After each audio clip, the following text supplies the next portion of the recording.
Ya jadi semuanya, selamat siang. Di sini saya Gani Mega dengan NPM 2242109 di mana saya di sini untuk pengerjaan presentasi Bu Wamilia yang tidak bisa datang sehingga harus dipresentasikan melalui video YouTube sini.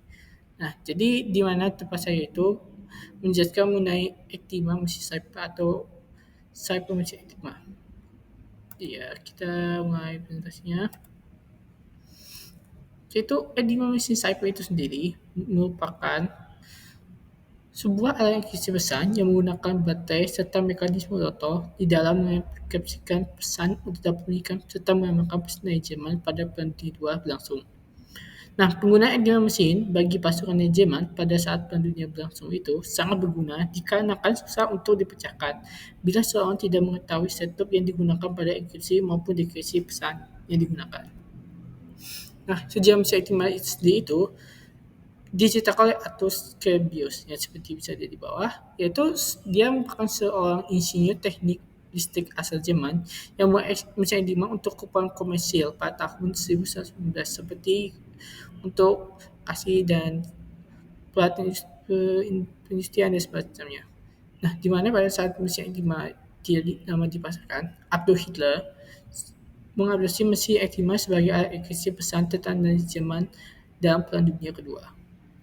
Nah, setelah pengadopsian mesin Enigma sebagai alat enkripsi militer itu dilaksanakan, militer Jerman memodifikasi mesin Enigma dengan menambahkan plugboard di dalamnya sebagai salah satu cara untuk mempermudah pengenkripsian pesan.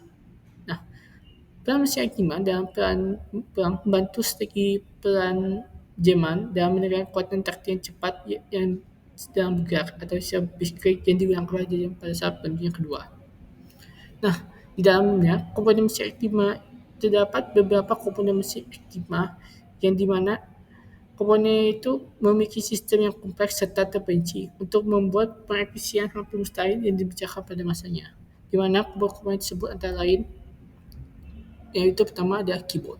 Nah, keyboard merupakan suatu pada mesin Enigma tidak mirip dengan mesin ketik biasa, tetapi memiliki fungsi tambahan berupa saklar kunci yang merupakan komponen penting pada mesin Enigma, plugboard, dan numbboard yang penting untuk menunjukkan hasil enkripsi serta dekripsi. Nah, totals atau pengumuman jelek adalah komponen tekanik yang berisi serangkaian kontak listrik yang saling terhubung untuk menentukan bagaimana huruf digantikan oleh huruf lain. Nah, biasanya dalam rotor itu terdapat 5 atau 800 yang dipilih secara acak, di mana memilih 3 rotos di dalam urutan yang berbeda berguna untuk memberikan jutaan kemungkinan kombinasi. Selain itu, rotor akan memutar setiap huruf ditekan, sehingga pola enkripsi terus berubah secara dinamis.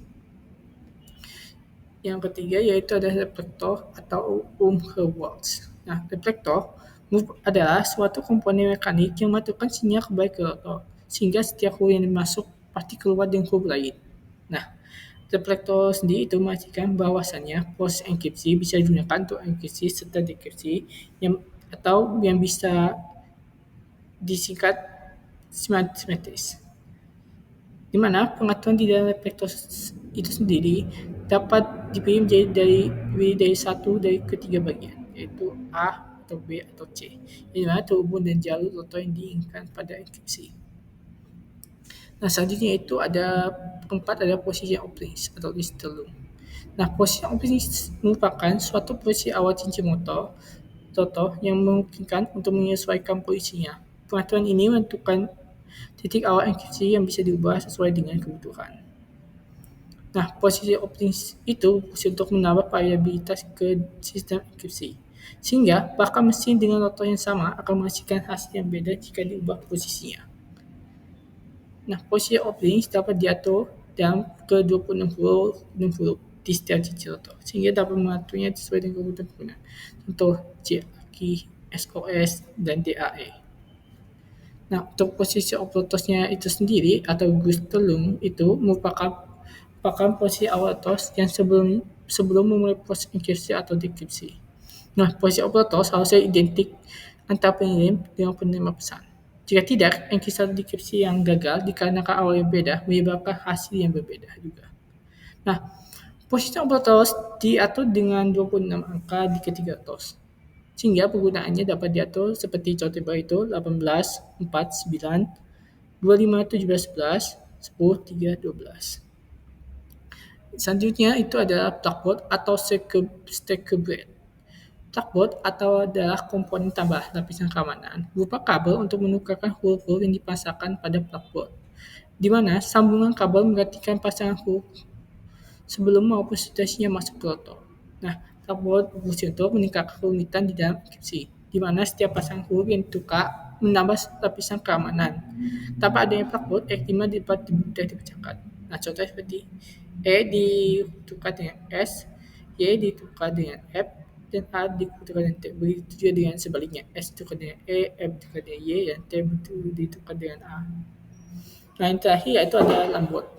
Lambot merupakan bagian visual dari mesin Enigma sebagai suatu tempat hasil enkripsi ataupun dekripsi yang ditampilkan.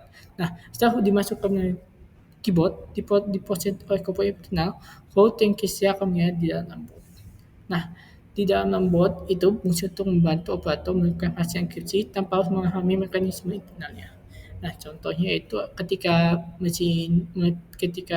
kita mengetik huruf Y, maka lampu huruf N akan menyala. Nah, cara kerja mesin ini itu jika itu pada saat baterai memasukkan pada key switch kalau kita mengetik key switch, maka apa yang kita masukin ke key switch itu akan masuk terlebih dahulu ke dalam plugboard. Nah, setelah plugboard itu akan dicek apakah ada huruf itu kah, maka akan diarahkan kepada lotos yang menjadi tiga buah huruf yang akan diubah. Nah, setelah lotos itu di ujung lotos, maka akan ditujukan kepada reflektor yang akan mengubahnya menjadi salah satu plugboard yang kita buat A, B, atau C. Nah, di dalam lotos, nah setelah itu lotos pun akan mengubah huruf itu juga. Nah, setelah lotos itu selesai, maka akan kepada plugboard apakah huruf yang dihasilkan itu bisa diubah berdasarkan ketentuan apa plugboard yang kita lakukan. Nah, setelah itu maka akan kembali ke keyboard, di mana sinyal tersebut akan mengarahkan ke dalam board, di mana sinyal tersebut akan bersinar dan huruf tersebut huruf dekripsi itu akan nyala. Nah, di dalam enkripsi yang tersebut terdapat 7 sampai 9 perubahan C, di mana 7 itu pada lotos dan satu ataupun dua yang berada dalam plugboard. Jadi akan terjadi 7 ataupun 9 perubahan di dalam mesin Enigma yang akan dieksekusikan. Nah, contoh pengerjaan enkripsi seperti yang disini itu contohnya ada pesan dekripsi itu ada pagi harinya. Lotos yang saya pilih itu 6, 3, dan 1. Reflektor B, posisi operasi S, K, I. Posisi operator yaitu 19725 dan plugboard yang saya pilih yaitu P ditukar dengan E dan Y ditukar dengan H. Nah, seperti yang bisa dihadikan itu, maka itu ada hasil proses enkripsinya, yaitu di mana salah satu akan saya ambil yaitu P diubah menjadi ke plugboard, di mana P itu diubah menjadi E. Nah, E itu akan dimasukkan di dalam lotos yang akan diubah menjadi E, F, dan menjadi U. Nah, di dalam U tersebut, maka akan direfleksikan di bagian reflektor berubah menjadi C. Masuk ke dalam reflektor, masuk ke dalam lotos yang masuk dari C beri X and J. Nah, J itu akan dicek lagi di plugboard apakah ada. Di mana ketentuan saya tidak ada, maka huruf terakhir itu J. Nah, seperti itu cara proses enkripsinya. Dan jika kita lihat dari ini, dari kalimat pagi harinya menjadi Jessica Boot. Nah, begitu juga dengan sebaliknya, dengan persediaan. Yang persediaan saya cuma mengubah Jessica Boot menjadi seperti yang kita bisa lihat itu merupakan sebaliknya, jadi J masuk ke dalam menjadi J, N, X, C masuk ke dalam vektor menjadi U, F, E, dan E akan dicek di plugboard maka menjadi F menjadi P. Ya, seperti itu. Maka jika kita lihat semuanya, Jetabu menjadi pagi harinya. Nah, kelebihannya itu satu, memiliki sistem yang sangat kompleks pada masanya. Kedua, memberikan keamanan tinggi bagi pesan enkripsi. Sedangkan kurangnya yaitu huruf dari pesan yang asli dengan huruf yang diregistrasi tidak akan pernah sama. Jadi A tidak akan pernah sama dengan A, E tidak akan sama dengan E. Yang kedua, pengaturan mencari lima yang diulang-ulang. Nah, seperti itu saja yang bisa jelaskan mengenai enigma mesin cipher atau mesin enigma. Apabila saya ada kekurangan dan kata-kata saya mohon maaf. Selamat siang semuanya. Terima kasih.